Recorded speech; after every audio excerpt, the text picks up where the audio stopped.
ಲಕ್ಷ್ಮಣ್ ಸವದಿ ಅವರು ಹಿರಿಯರಿದ್ದಾರೆ,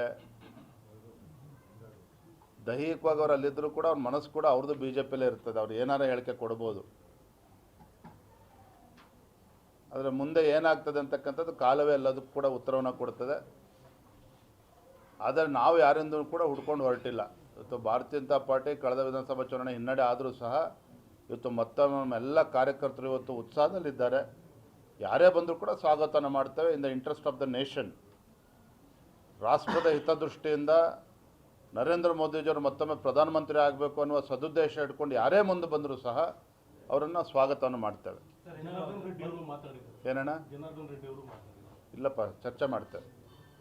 ಸರ್, ಕಾಂಗ್ರೆಸ್ ಅವರು ಆರಂಭದಲ್ಲಿ ಹೇಳ್ತಾ ಇದ್ರು ಬಿಜೆಪಿ ಸಾಕಷ್ಟು ಶಾಸಕರು ಬರ್ತಾರೆ ಅಂತ ಹೇಳಿದ್ರು, ಆಪರೇಷನ್ ಶುರು ಮಾಡಿದ್ದೀವಿ ಅಂತ ಹೇಳ್ತಾ ಇದ್ರು, ಸಂಪರ್ಕದಲ್ಲಿದ್ದಾರೆ ಅಂತ ಹೇಳಿ.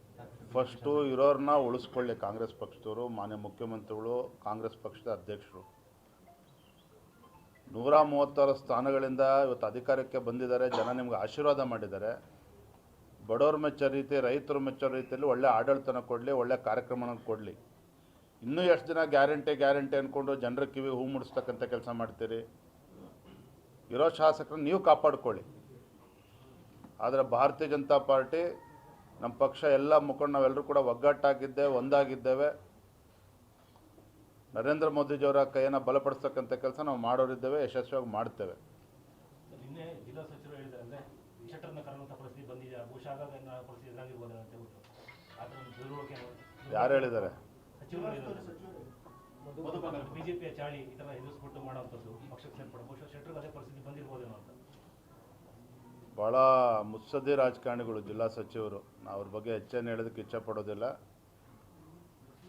ಅವರ ಮಾತುಗಳಿಗೆ, ಅವರ ಹೇಳಿಕೆಗಳಿಗೆ, ಅವರ ನಡತೆಗೆ ಮುಂದಿನ ಲೋಕಸಭಾ ಚುನಾವಣೆ ನಾವು ಉತ್ತರವನ್ನು ನೀಡುತ್ತೇವೆ. ನಮ್ಮ ಶಿವಮೊಗ್ಗ ಜಿಲ್ಲೆಯ ಮುಖಂಡರು, ಭಾರತೀಯ ಜನತಾ ಪಕ್ಷದ ಮುಖಂಡರು ಮತ್ತು ಮತದಾರರು, ಪ್ರಜ್ಞಾವಂತ ಮತದಾರರಿದ್ದಾರೆ.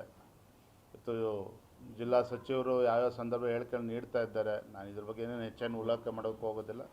ಎಲ್ಲದೂ ಕೂಡ ಜನ ಉತ್ತರವನ್ನು ಕೊಡ್ತಾರೆ.